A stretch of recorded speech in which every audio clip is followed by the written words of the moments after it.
শুধু তার জন্যই সুপারিশ করতে পারবে, নিজের ইচ্ছা মতো কারোর জন্য সুপারিশ করতে পারবে না। আমাদের জাতির পিতা নাম কি? সব সময় মনে রাখবেন, আদৌ বলবেন না। এই প্রশ্নে কোনো আপোষ নাই। জাতির পিতা কে? হযরত ইব্রাহিম আলাইহিস সালাম। কিয়ামতের দিন আল্লাহ রাব্বুল আলামিনের দরবারে ফরিয়াদ করবেন, রব্বুল আলামিন আমার আব্বাজানের জন্য সুপারিশ করি, তুমি দয়া করে তাকে জাহান্নাম থেকে বাঁচায়া দাও। রব্বুল আলামিন বলবেন, ইব্রাহিম তোমার এই সুপারিশ মঞ্জুর হলো না। ইব্রাহিম আলাইহিস সালামের সুপারিশ মঞ্জুর হবে না। আল্লাহ তাআলা বলবেন, ইব্রাহিম আজর তোমার পিতা হতে পারে, কিন্তু আমার খলিলকে আগুনে ফেলার ষড়যন্ত্রে লিপ্ত ছিল, আমি তারে ক্ষমা করব না। নবী করিম সাল্লাল্লাহু আলাইহি ওয়াসাল্লামকে প্রশ্ন করা হয়েছে, রাসূল আপনার মা বাপের অবস্থা কি হবে? রাসূলুল্লাহ বলেছেন, কিয়ামতের দিন আমি আমার মা বাপের কোনো উপকারে আসব না। রাসূলুল্লাহ কাঁদতেছিলেন, সাহাবায়ে কেরাম কাঁদতেছিলেন। বিষয়টা এত সহজ নয়। দ্বিতীয় শর্ত হলো ওয়ালা ইয়াশফাউনা ইল্লা লিমান ইরতাদা ওয়া হুম মিন খাশিয়াতিহি মুশফিকুন। আল্লাহ তাআলা যার প্রতি সন্তুষ্ট তারা কেবল তার জন্যই সুপারিশ করতে পারবে। বস্তুত সেদিন তারা আল্লাহর ভয় সকলেই ভীত সন্ত্রস্ত থাকবে। কি এর সুপারিশ? ভয়ের চোটে থাকবে, অস্থির। সব পয়গম্বর নফসি নফসি বলে চিল্লাবে, বলবে আল্লাহ আমারে বাঁচাও, আমারে বাঁচাও। মুসা আলাইহিস সালাম, নূহ আলাইহিস সালাম, ইব্রাহিম আলাইহিস সালাম, ইয়াকুব আলাইহিস সালাম, সব নবীরা কাঁদবেন, বললে আল্লাহ আমারে বাঁচাও, আমারে বাঁচাও। সেই দিন মাত্র এক ব্যক্তি উম্মতের জন্য কাঁদবেন, সুপারিশ করতে পারবেন, উম্মতের জন্য কাঁদবেন, তার নাম বিশ্বনবী মুহাম্মাদুর রাসূলুল্লাহ সাল্লাল্লাহু আলাইহি ওয়াসাল্লাম। দোয়া করছেন রব্বুল আলামিন, কিয়ামতের ময়দানে যেদিন সন্তান তার পিতাকে ভুলে যাবে, মা তার সন্তানকে হারায় ফেলবে, ওই কঠিন হাসরের ময়দানে আমি যেন আমার খাদিজাকে হারাইয়া না যাই। মুনাজাতের শেষে হযরত আয়েশা বলেন, ইয়া রাসূলুল্লাহ, খাদিজার কথা আপনার এত কেন বারবার মনে পড়ে? একটা বুড়িরে বিয়ে করেছিলেন, 25 বছর বয়সের সময়, 40 বছর বুড়ি, তার কথা কেন এত মহব্বত আপনার মনে পড়ে? তার থেকে যুবতী মেয়ে, সুন্দরী মেয়েকে আপনার স্ত্রী হিসেবে আপনি পান নাই। হুজুর বলেন, আয়েশা রে, খাদিজার সম্পর্কে এমন কথা তুমি আর বলো না। তোমরা সবাই আমার সুখের দিনের স্ত্রী, আর খাদিজা আমার এমন সময় স্ত্রী ছিল যখন মক্কায় আমার আশ্রয় ছিল না, তামাম মক্কা নগরীতে আমার আশ্রয় ছিল না। খাদিজার সঞ্চিত সমস্ত ধনরাশি ইসলাম কবুল করার পর দুহাতে খাদিজা বিতরণ করে দিয়েছে। হযরত আয়েশা বলেন, হুজুর আমার গোস্তাকি মাফ করে দেন, আমি আর এরকম বলবো না, তবে খাদিজা সম্পর্কে আমার কিছু একটু শুনান। হুজুর বলেন, আয়েশা রে শোনো, গভীর রাত, যত রাত হোক না কেন, ইসলামের দাওয়াত দিয়ে দিয়ে গভীর রাত্রে আমি যখন বাসায় ফিরেছি, ঘরে এসেছি, দরজায় একটা মাত্র ডাক দিয়েছি, খাদিজা অমনি দরজা খুলে গেল। আমি জিজ্ঞেস করেছি, খাদিজা রে, যত রাত্রে আসলাম, যতবার আসলাম, একটা ডাকের বেশি লাগলো না, তুমি কি ঘুমাও না? হযরতে খাদিজা বলেছেন, ইয়া রাসূলুল্লাহ, আমার মনের ভিতরে ভয় থাকে, আল্লাহর রাসূল দ্বীনের খেদমতে বাইরে আছেন, আমি যদি আরামে বিছানায় ঘুমায় থাকি আর নবীজি দরজার কাছে দাঁড়ায় আমারে ডাকাডাকি করবে, উঠতে যদি দেরি হয়ে যায় নবীজির সঙ্গে বেয়াদবি হয়ে যাবে, এই মনে করে আপনি না আসা পর্যন্ত দরজার সাথে পিঠ লাগাই আমি দাঁড়াইয়া দাঁড়াইয়া ঘুমাই। আমার ভাইরা, হযরতে খাদিজার ইজ্জত স্বয়ং আল্লাহ দিয়েছেন। কে দিয়েছেন? হাদিস শরীফে এসেছে, রাসূলুল্লাহ জাবালে নূরে বসা, গারে হেরার ভিতরে বসা, হযরতে জিবরাইল রাসূলুল্লাহর সঙ্গে কথা বলতেছেন। একটু পরে হযরতে জিবরাইল বলেন, ইয়া রাসূলুল্লাহ, আমি আর এখানে বসবো না, আমি এখন আমি দেখতে পাচ্ছি খাদিজা আসতেছে আপনার জন্য খাবার নিয়ে। খাদিজা যখন আপনার কাছে পৌঁছে যাবে, আপনি খাদিজাকে শুনায় দিবেন আল্লাহ রাব্বুল আলামিন খাদিজাকে সালাম জানাইছে। সুবহানাল্লাহ।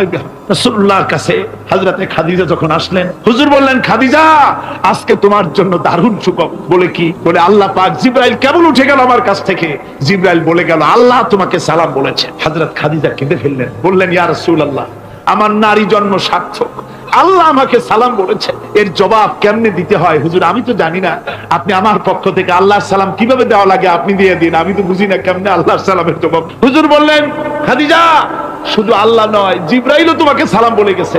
হযরতে খাদিজা বললেন, হযরত জিব্রাইলকে আমার সালামের জবাবটা ওয়ালাইকুম আসসালাম বলে হযরত খাদিজার এই মর্যাদা ছিল।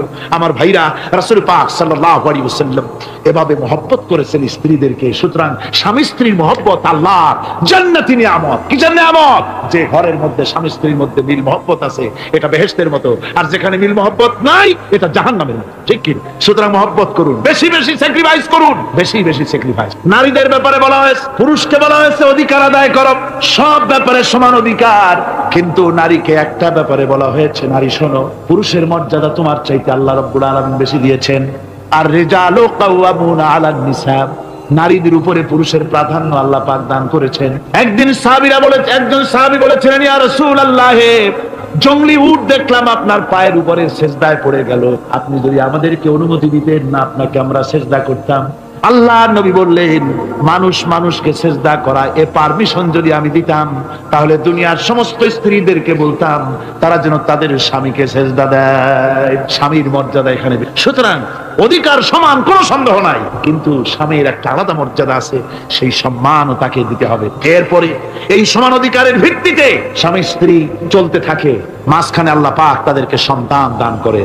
আল্লাহ তাদেরকে, নারীকে লেখাপড়ার অধিকার দিয়েছেন, ইসলাম তাকে লেখাপড়ার অধিকার দিয়েছে, শিক্ষার অধিকার দিয়েছে। হযরত আয়েশা সিদ্দিকা রাদিয়াল্লাহু তাআলা আনহা শিক্ষয়িত্রী ছিলেন, হাফেজা ছিলেন, হাদিসের হাফেজা ছিলেন, কোরআনের হাফেজা ছিলেন, হাজার হাজার সাহাবায়ে কেরামদের তিনি ওস্তাদ ছিলেন। সুবহানাল্লাহ। নারীদের ব্যাপারে অধিকাংশ মাসালা হযরত আয়েশা সিদ্দিকা রাদিয়াল্লাহু তাআলা আনহার অবদান। সুবহানাল্লাহ। নারী যুদ্ধ করেছে, যুদ্ধের ময়দানে নারীর অধিকার আছে। নারী চাকরি করতে পারবে, নারী ব্যবসা করতে পারবে, নারী লেখাপড়া করতে পারবে, নারী সেনাবাহিনীতে যেতে পারবে, নারী সাপ করতে পারবে, কিন্তু পর্দার কিসের মাধ্যমে? স্বামী এবং পুরুষ এবং নারী মাঝখানে একটা পর্দা থাকতে হবে। সে কথা একটু পরে বলবো। এবার এই বধূ কিছুদিন পর মা হয়ে গেল। কি হয়ে গেল? মা হয়ে গেল। মা যখন হয়ে গেল, মর্যাদা আরো এক ধাপ বেড়ে গেল। আল্লাহ রাব্বুল আলামিন মায়ের মর্যাদা বেশি করে দিলেন। আল্লাহ পাক কোরআনে কারীমের মধ্যে বলেন, ওয়াসাইনাল ইনসানা বিওয়ালিদাইহি ইহসানা হামালাতুহু উম্মুহু কুরহা ওয়া ওয়াদাতুহু কুরহা ওয়া হামলুহু ওয়া ফিসালুহু 30 শাহরা। আমি পৃথিবীর সমস্ত মানুষকে উপদেশ দিয়েছি, তোমরা তোমাদের মায়ের প্রতি সম্মান করো, ihsan করো। তোমার মা তোমাকে গর্ভধারণ করেছে অত্যন্ত কষ্টের সাথে, আর ডেলিভারিও করেছে কষ্টের সাথে। খবরদার মায়ের সাথে বেয়াদবি করো না। কে বলেছেন? আল্লাহ পাক বলেছেন মায়ের ihsan। আল্লাহ রাব্বুল আলামিন মা বাবার জন্য দোয়া করতে বললেন।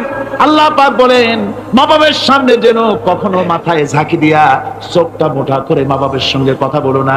ওয়া কুল্লাহুমা কাওলান কারীমা।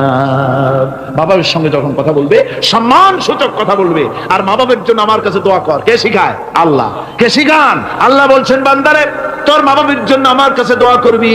রব্বিরহামহুমা কামা রাব্বায়ানি সাগীরা। জোরে সোরে পড়েন, রব্বিরহামহুমা কামা রাব্বায়ানি সাগীরা। আয় আল্লাহ, আমার মা বাপ যেমন আমাকে স্নেহ করে লালন পালন করেছে আমার ছোটবেলায়, তুমি আমার মা বাপকে তোমার রহমতের কোলে লালন পালন করো। কে শিখায়? আল্লাহ পাক শিখিয়ে দিচ্ছেন। আমার ভাইরা, ইয়ামেন থেকে একজন লোক এসেছে, হাদিস, ইয়ামেন থেকে একজন লোক এসেছে হুজুরের সামনে, তার বুড়ি মা সাথে। বলছে, হুজুর এই অচল বুড়ি মা, হাঁটতে পারে না, চলতে পারে না, এই আমার মা, এরে ঘাড়ে করিয়া আমি ওকুফে আরাফা করেছি, একে নিয়ে মিনা মুজদালিফা করেছি, রমি করেছি, একে নিয়ে আমি সাফা মারওয়া সাই করেছি। এই মাকে ঘাড়ে করে আমি আল্লাহর ঘর তাওয়াফ করেছি, হজের সব কাজ মায়ের ঘাড়ে করে করছি। আল্লাহর নবী, আমি কি আমার মায়ের হক আদায় করতে পেরেছি? হুজুর বললেন, না, আদায় হয়নি, মায়ের হক আদায় হয় নাই। অর্থাৎ বুকের চামড়া দিয়ে মায়ের পায়ের যদি স্যান্ডেল তৈরি করে দেওয়া হয়, এক ফোঁটা দুধের হক আদায় হবে না।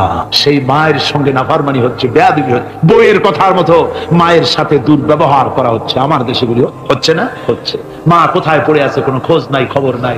তার জন্য কোনো ভালো খাবার ব্যবস্থা, কাপড় চোপড় নাই। বন্ধুদের জন্য সব আছে, মায়ের জন্য নাই, বাপের জন্য। মা তো বুড়ি হয়ে গেছে, এখন আর মা নাই।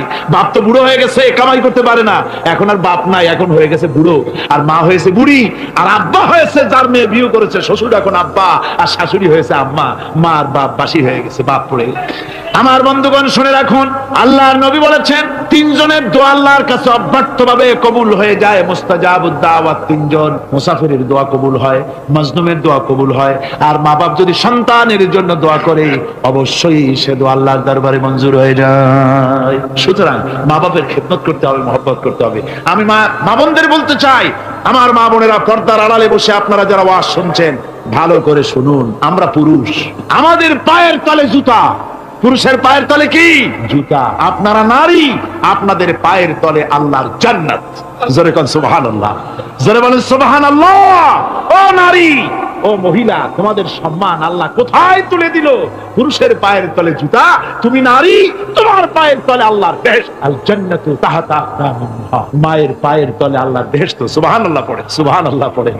আল্লাহ রাসূল বলেছেন, মা বাপ যদি, বুখারী শরীফের হাদিস, মা বাপ যদি অসন্তুষ্ট হয় আল্লাহ অসন্তুষ্ট হয়ে যান, মা বাপ সন্তুষ্ট হন আল্লাহ সন্তুষ্ট হয়ে যান। সুবহানাল্লাহ। আমরা বিভিন্ন জায়গায় হাদিয়া তোহফা নিয়ে যাই, যেখানে দোয়া কবুল হওয়ার সম্ভাবনা কম, 50-50 হইলেও পারে না হইলো, সেইখানে পয়সা পাতি হাদিয়া তোহবা নজর নিয়াজ নিয়ে যায়। আর যেখানে 100% সিউরিটি আছে সেখানে হাদিয়া তোহবা দিই। মা বাপকে হাদিয়া তো, মা বাপের পায়ের উপরে চুমা খান, কিসমত পাল্টে যাবে, তকদীর পাল্টে যাবে। মা বাপকে ভালোবাসো। সুতরাং মায়ের মহব্বত, মাকে আল্লাহ পাক এভাবে মহব্বত, তাকে সম্মান দিয়েছেন, নারী কন্যা হিসেবে, বধূ হিসেবে, মাতা হিসেবে তার মর্যাদা সব। এরপরে বলবো পর্দার কথা। আমার মা বোনেরা, আল্লাহ রাব্বুল আলামিন মহিলাদেরকে বলেছেন, পুরুষদেরকে বলেছেন, কুল্লিল মুমিনিনা ইয়াগুদ্দু মিন আবসারিহিম। ও নবী, মুমিন পুরুষদেরকে বলে দেন তারা যেন তাদের চক্ষুকে পরনারী থেকে নিম্নগামী রাখে। আর মহিলাদেরকে বলা হয়েছে কুল্লিল মুমিনাতি ইয়াগুদুদনা মিন আবসারিহিন্না। ও মুমিনা মহিলারা, তোমরা যেন তোমাদের চক্ষুকে পর পুরুষ থেকে যেন নিম্নগামী রাখো। এটা আল্লাহর হুকুম। কার হুকুম? আল্লাহর হুকুম। পর্দায় থাকতে আল্লাহ বলেছেন, আল্লাহ পাক বলেছেন, ওয়াকারনা ফি বুয়ুতিকুন্না ওয়ালা তাবাররাজনা তাবাররুজাল জাহিলিয়াতিল উলা। খবরদার, তোমরা জাহালাতের যুগের মতো ঠাক ঠমক নিয়ে চলাফেরা করো না, তোমরা মানুষকে তোমাদের সৌন্দর্য বিকশিত করে দেখায়ও না। কোরআনে কারীমে সূরা নূরে বলা হয়েছে প্রত্যেকটি বয়সপ্রাপ্ত নারী এমন একটা চাদর পরবে যে চাদর পরলে তার মাথা, তার গলা, তার বুকটা ঢেকে যাবে। এরকম একটা চাদর পরা ইসলাম কি করেছে? ফরজ করে দিন। আল্লাহ পাক ফরজ করেছেন। কি করেছেন? ফরজ করে দিন। মা বোনেরা, আপনারা মেহেরবানি করে এমন একটা চাদর পরবেন। আজকাল ওড়না আছে ঠিকই, কিন্তু ওড়না যে অর্থে ব্যবহার করতে বলা হয়েছে ওই অর্থে নাই। এখন ওড়না মেয়েরা অনেক ক্ষেত্রে মাফলারের মতো গলায় ঝুলাই রাখে, গামছার মতো ঝুলাই রাখে, এরকমের জন্য ওড়না ব্যবহার করতে বলা হয় নাই। ওড়না হলো মাথাটা, গলাটা, বুকটা ঢেকে যায় এবং একটু পুরু হতে হবে। পাতলা মশারির তেনা দিয়ে ওড়না বানাইলে হবে না, সেটা একটু পুরু হতে হবে, শালীন হতে হবে, মার্জিত হতে হবে। আমি একটি কথা আপনাদের বলি, এই বাংলাদেশে আজ পর্যন্ত যত নারীর মুখে এসিড পড়েছে, এসিড পড়ে নাই নারীর মুখে? বখাটের ছেলে যুবতী মেয়ের উপরে আকৃষ্ট হয়ে তাকে বিয়ের প্রস্তাব দিয়েছে বা কুপ্রস্তাব দিয়েছে, সে প্রত্যাখ্যান করেছে, পরে তার মনের ঝাল মিটাবার জন্য মুখে এসিড মারছে। আপনারা বলেন, এমন কোন ঘটনা জানেন কিনা যে বোরখা পরিহিতা কোন মেয়ের মুখে এসিড পড়েছে? জানা আছে কিনা আপনারা? না, বলতে পারবেন বোরখা পরা মেয়েদের উপরে এগুলি হয় নাই।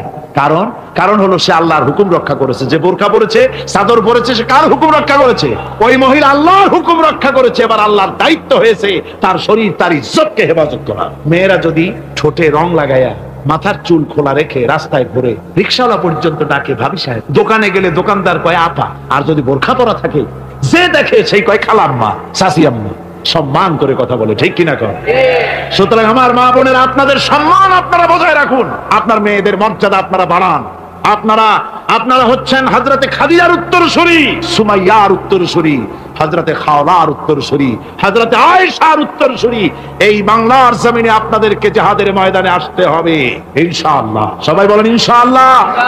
পুরুষের পাশাপাশি বাংলাদেশেও মহিলারা বোরখা পরিহিতা হয়ে আল্লাহর দ্বীন কায়েমের জন্য যদি প্রয়োজন হয়, হাজার হাজার মহিলা রাস্তায় মিছিলে বের হবে ইনশাআল্লাহ। সময় আসছে, তরুণ, যুবক, মা বোন সবাইকে এই জিহাদে অংশগ্রহণ করতে হবে। এখন আমি মা বোনদেরকে কয়েকটা দায়িত্ব দিচ্ছি। শুধু ওয়াজ শুনলে তো হবে না, কিছু দায়িত্ব পালন করতে হবে। সে দায়িত্বটা হচ্ছে এই যে আপনারা আপনাদের সংসারটাকে ইসলামের দুর্গ বানান। সমাজে তো ইসলাম সব জায়গায় নাই, আপনার ঘরটাকে ইসলামের দুর্গ বানান। স্বামী স্ত্রীর আচরণে চলাফেরায় যেন সন্তানরা তৈরি হতে পারে, 1 নম্বর কথা। 2 নম্বরের কথা, সন্তানদেরকে ভালো নাম রাখুন। আজকাল কিন্তু ভালো নাম লুপ্ত হয়ে গেছে, এখন বাংলা নাম বেশি পছন্দ হচ্ছে, আরবি নাম বাদ। এখন বাংলা নাম কি? বাংলা নাম হচ্ছে আকাশ হোসেন, বাতাস আলী, তারপরে সাগর খাতুন, সৈকত বেগম ইত্যাদি, বিপুল, এইসব নাম হয়েছে এই বাংলা। এর কোনো অর্থ নাই। বাংলা নাম আপনার সন্তানদেরকে রাখবেন না। মুসলমানরা নাম রাখবে আরবি নাম। কি নাম? আরবি নাম এবং অর্থবহ নাম। আলেমদের কাছে জিজ্ঞেস করে নাম রাখবেন, আরবি আন্দাজে রাখেন না। একজনে তার মেয়ের নাম রাখছে, শুনলাম মেয়ের নাম রাখছে তুকাজ্জেবান। হ্যাঁ, তাই বললাম ভাই তুকাজ্জেবান নাম রাখলেন কেন? ওই যে কোরআন শরীফে দেখলাম তুকাজ্জেবান রে আল্লাহ খুব ভালোবাসে, সূরা আর রহমানে 33 বার এই নামটা আল্লাহ দিয়েছে, সেই জন্য মহব্বত করে তুকাজ্জেবান নাম রাখছেন। দেখেন কথা। কুয়েতে একবার এয়ারপোর্টে নাম নিয়ে খুব হাসাহাসি হলো। পাসপোর্টে বাংলাদেশিদের নাম, একজনের নাম হচ্ছে জামাল মিয়া আর বাপের নাম তরিক মিয়া। পুলিশেরা হাসতেছে, লোকেরা জিজ্ঞেস করলো কি ব্যাপার, তো আসলে ব্যাপারটা ধরা পড়লো। জামাল মিয়া, বাপের নাম তরিক মিয়া। জামাল হচ্ছে উট, আর মিয়া মানে 100। জামাল মিয়া মানে 100 উট, আর তরিক মিয়া, তরিক মানে রাস্তা, মিয়া মানে 100। 100 রাস্তার ছেলে, 100 উট। তো নাম আন্দাজে আরবি হলেই তো রাখা যাবে না, একটু জিজ্ঞেস করতে হবে আলেমদের কাছে যে একটা আমার ছেলে হয়েছে, মেয়ে হয়েছে, একটা ভালো নাম রেখে দেন। তো তাদের কাছ থেকে অর্থবহ নাম নিয়ে আপনারা রাখবেন। এটা হলো 2 নম্বরের কথা। 3 নম্বরের কথা হচ্ছে ছেলে মেয়েদেরকে আদব নেহাজ শিখাবেন, চরিত্র শিখাবেন, আদব শিখাবেন। মা বাপের দিকে, মুরব্বীদের দিকে পিছন ফিরাইয়া তাদেরকে ধমক দিয়ে কথাবার্তা না বলে আদব শিক্ষা করে, সালাম দিতে পারে, এগুলি তাদেরকে শিক্ষা দেওয়া দরকার। 4 নম্বরে পারিবারিক বৈঠক করতে হবে। কি বৈঠক? প্রত্যেক বাড়িতে বাড়িতে সপ্তাহে 1 বার অথবা 2 বার পারিবারিক বৈঠক। স্বামী স্ত্রী ছেলে মেয়ে সব এক জায়গায় বসবে। যে কোনো একটা দিন রাতের বেলায় বা বিকেলে 1 ঘন্টা এক জায়গায় বসে আলোচনা করবেন। তুমি কলেমাটা পড়ো, তো বউরে কবেন তুমি কলেমা পড়ো, শুনি হয় কিনা। আমার তাশাহুদটা আমি পড়ি, আত্তাহিয়াতু লিল্লাহি ওয়াস সালাতু তাওবাত, হয় কিনা তুমি একটু শোনো তো। দোয়া কুনুতটা হয় কিনা শোনো তো। আচ্ছা, নামাজের মধ্যে কয়টা ফরজ কত দেখি। ছেলের কাছে জিজ্ঞেস করেন, মেয়ের কাছে। বই একটা সামনে নিয়ে খুলে খুলে একজন আরেকজনকে জিজ্ঞেস করেন। কোরআন শরীফ বলে সূরা ফাতিহাটা পড়ো, দেখিস হয় কিনা। এইভাবে করে 1 ঘন্টা দিন আলোচনা করে তারপরে দরুদ শরীফ পড়ে আল্লাহর কাছে দোয়া করেন, আল্লাহ আমার বউ, আমার বাচ্চা, এই সব নিয়ে তোমার দ্বীনের কথাবার্তা বলছি, আল্লাহ তুমি দয়া করে আমার এই বিবি বাল বাচ্চাগুলিকে দ্বীনের রাস্তায় রাখো, চরিত্রবান বানায় রাখো, এরা যেন সন্ত্রাসী হয় না, এরা যেন মারামারি করে না, এদেরকে দিনদার বানাও, পরেজগার বানাও। আপনার দোয়া আল্লাহর কাছে কবুল হয়ে যাবে, আল্লাহর কাছে কবুল হয়ে যাবে। সন্তান আর খারাপ হবে না। কথা বুঝতে পেরেছেন? স্বামী চাকরি করে, যা বেতন পায় তা দিয়া চলে না। স্ত্রী তখন বলে, মেয়া তুমি চাকরি করো, তোমার একই চাকরি আর একজনে করে, পাশের বাসার বল্টু মিয়ার বাপ। তার বাড়িতে যদি এসি আর ফ্রিজ আসতে পারে, তোমার বাড়িতে আসে না কেন? তুমি পারো না কেন? তুমি পুরুষ না আর কিছু? বেচারা প্রত্যেকদিন খাবারের সময় বউর এই ধরনের ধাক্কা মারা কথা শুনে শুনে শেষ পর্যন্ত এই ভালো লোকটা বাধ্য হয় বাম হাতে টাকা কামাই করা, ঘুষ খেতে বাধ্য হয়। ঠিক কিনা? আবার অনেক স্ত্রী এমন আছে, স্বামী ঘুষখোর, আল্লাহর ভয় দেখায় দেখাইয়া তার কাছে আবেদন নিবেদন করে আস্তে আস্তে এভাবে করে স্বামীকে খারাপ পথ থেকে ফিরা। আছে না? আছে। সুতরাং মা বোনদের বলবো, আপনারা স্বামীদেরকে ভালো পথে পরিচালিত করার জন্য চেষ্টা করবেন। সন্তানদেরকে, স্বামীদেরকে ভালোভাবে চেষ্টা করবেন যেন দ্বীনের রাস্তায় তারা পরিচালিত হয়। এরপরে আপনারা ইসলামী সাহিত্য অধ্যয়ন করবেন, কোরআন হাদিস ইত্যাদি অধ্যয়ন করবেন, সেগুলির পাঠাগার তৈরি করবেন, এগুলি পড়াশোনা করে নিজেদের জীবনকে গড়ে তুলবেন। আল্লাহ রাব্বুল আলামিন সকলকে যেন সে তৌফিক দেন। আমরা জোরে বলি আমিন। আজ পরেই আমরা মোনাজাত করব। মোনাজাত গুনার জন্য আসুন তওবা পড়ি। সবাই পড়েন আমার সাথে, আউযু বিল্লাহি মিনাশ শাইতানির রাজিম।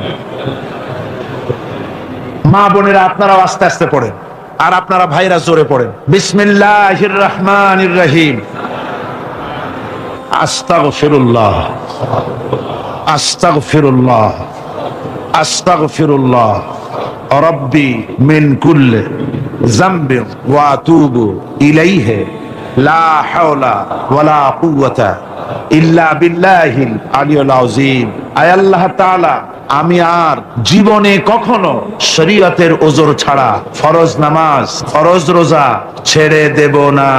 ইয়া আল্লাহ, এই মুহূর্ত থেকে মদ, জুয়া, সুদ, ঘুষ, জেনা, ব্যভিচার, মিথ্যা, অশ্লীলতা, সব রকমের গুনাহে কবিরা থেকে তোমার কাছে পানাহ চাই, আশ্রয় চাই। তওবা ইয়া রব্বি, তওবা ইয়া আল্লাহ।